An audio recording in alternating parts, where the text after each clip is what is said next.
What can we do about this downright scary situation? For one thing, we need a very different concept of money. It's time more people asked themselves and their governments 4 simple questions.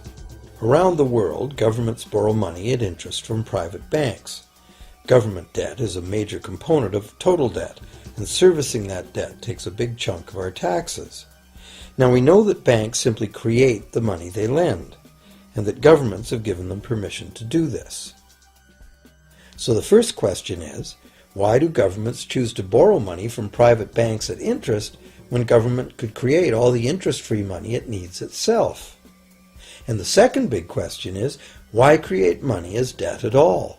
Why not create money that circulates permanently and doesn't have to be perpetually reborrowed at interest in order to exist? The third question, how can a money system that can only function with perpetually accelerating growth be used to build a sustainable economy? Isn't it logical that perpetually accelerating growth and sustainability are incompatible? And finally, what is it about our current system that makes it totally dependent on perpetual growth? What needs to be changed to allow the creation of a sustainable economy? At one time, charging any interest on a loan was called usury and was subject to severe penalties, including death. Every major religion forbade usury.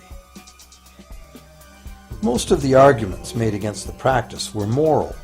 It was held that money's only legitimate purpose was to facilitate the exchange of real goods and services. Any form of making money from simply having money was regarded as the act of a parasite or of a thief. However, as the credit needs of commerce increased, the moral arguments eventually gave way to the argument that lending involves risk and loss of opportunity to the lender, and therefore attempting to make a profit from lending is justified. Today, these notions seem quaint. Today, the idea of making money from money is held as an ideal to strive for. Why work when you can get your money to work for you? However, in trying to envision a sustainable future, it's very clear that the charging of interest is both a moral and a practical problem. Imagine a society and economy that can endure for centuries because, instead of plundering its capital stores of energy, it restricts itself to present-day income. No more wood is harvested than grows in the same period. All energy is renewable: solar, gravitational, geothermal, magnetic, and whatever else we discover. This society lives within the limits of its non-renewable resources by reusing and recycling everything, and the population just replaces itself. Such a society could never function using a money system utterly dependent on perpetually accelerating growth. A stable economy would need a money supply at least capable of remaining stable without collapsing. Let's say the total volume of this stable money supply is represented by this big circle. Let's also imagine that moneylenders must actually have existing money to lend. If some people within this money supply begin systematically lending money at interest, their share of the money supply will grow. If they continually reloan at interest all the money that gets paid back, what's the inevitable result? Whether it's gold, fiat, or debt money doesn't matter. The moneylenders will end up with all the money. And after the foreclosures and bankruptcies are all filed, they'll get all the real property too.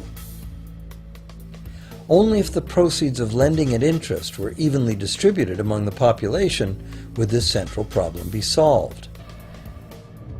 Heavy taxation of bank profits might accomplish this goal, but then why would banks want to be in business?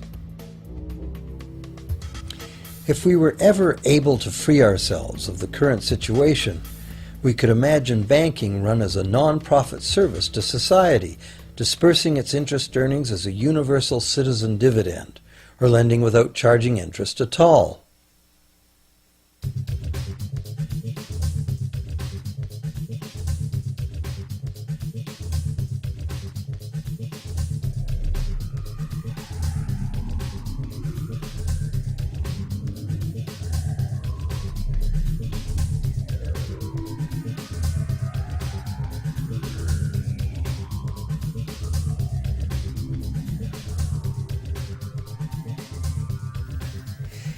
If it is the fundamental nature of the system that causes the problems, tinkering with the system cannot ever solve those problems. The system itself must be replaced. Many monetary critics call for a return to gold-based money, claiming that gold has a long history of reliability. They ignore the many scams that can be played with gold, shaving coins, debasing the metal, cornering the market, all of which were abundantly practiced in ancient Rome and contributed to its fall. Some advocate silver, it being more abundant than gold and therefore more difficult to corner. Many question the need to bring back precious metals at all. No one wants to go back to carrying heavy sacks of coins to go shopping. It's a certainty that paper, digital, plastic, or more likely biometric ID money would be the real medium of trade, with the same potential for creating unlimited debt money we have now. Beyond that, if gold again became the sole legal basis of money, those who have no gold would suddenly have no money. Other monetary reform advocates have concluded that greed and dishonesty are the main problems, and that there may be better ways to create an honest and equitable money system than returning to silver or gold. Inventive minds have proposed a variety of alternate ways to create money. Many private barter systems create money as debt, much as banks do, but it is done openly and without charging interest. An example is a barter system in which debt is expressed as pledges of hours of work, all work being valued equally at a dollar figure that then allows hours to be equated with the dollar price of goods. This kind of money system can be set up by anyone who can devise a way to do the accounting and find willing and trustworthy participants. Setting up a local barter money system, even if it were little used now, would be prudent emergency planning for any community. Monetary reform, like electoral reform, is a big topic, and one that requires a willingness to change and to think outside the box. Monetary reform, again, like electoral reform, will not come easily, because the enormously powerful interests that benefit from the existing system will do their utmost to maintain their advantage. Now that we've seen that money is just an idea, and that in reality money can be whatever we make it, here's one very simple alternative monetary concept to consider. This model is based on systems that have worked in the past, in England and America, systems that were undermined and destroyed by the goldsmith bankers and their fractional reserve system.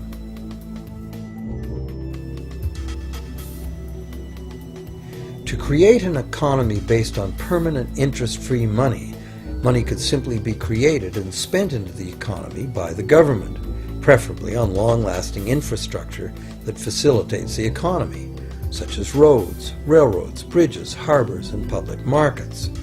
This money would not be created as debt, it would be created as value, that value being in the form of whatever it was spent on.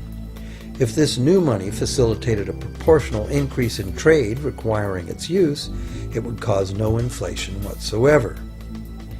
If government spending did cause inflation, there would be two courses of action available.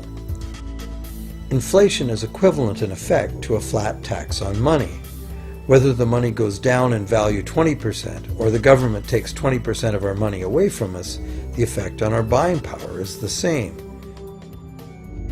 Viewed this way, inflation in place of taxation might be politically acceptable if well spent and kept within limits.